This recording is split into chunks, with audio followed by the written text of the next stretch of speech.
To make a good first impression, and every second counts, and there's a lot you have to keep in mind in that short amount of time.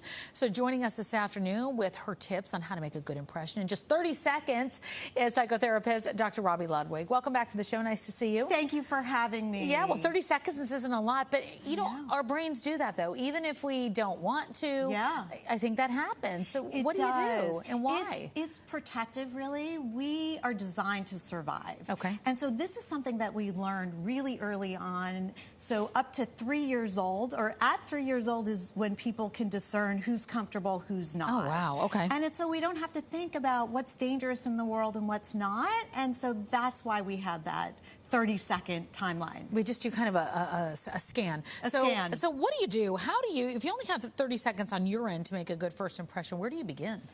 I like the term beam positivity. Okay. And we spoke about the power of a smile, and when you actually smile towards someone, they will smile towards you back. Okay. And being alert and aware, noticing the other person. If you have a genuine compliment, share that. If you have something in common, that builds rapport. Right. And just paying attention, good eye contact, and noticing the other person is huge. I think that noticing somebody is huge.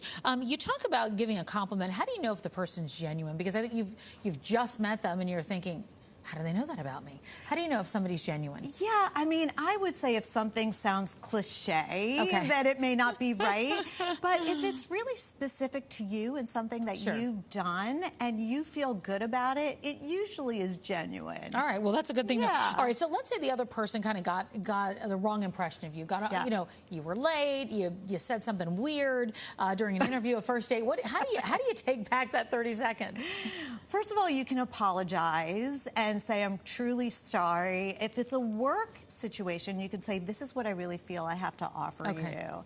And also be grateful. Just thank them for offering you another opportunity to get to know you better, because we can rebound from a bad first impression. I got to tell you, you know, that happens, and then you just got to be honest. Like, I think that's what it is, and not jump around with different excuses or say what you think that they want you to hear. Worst ways that people make a bad impression, what do you think those are? I think being late is a huge one. Being late is a huge one. Looking at your phone, being a Debbie Downer is not a good idea. And I think being devaluing, kind of just dismissive in general. If you kind of instill a bad mood or just bring somebody down, that's never a grand idea or a great impression. That's that energy suck person, right? Yeah. They just they steal the energy from the room. Dr. Robi, always good to see you. So good to see you. Always with a smile, right? I'm a people person, yes, so I see other people and I'm like, yay! Yes, you are. I get very excited. Well, we get excited to see you. All right, for more mental health care tips, you can follow Dr. Robi on Instagram at Dr. Robi Ludwig. Corey.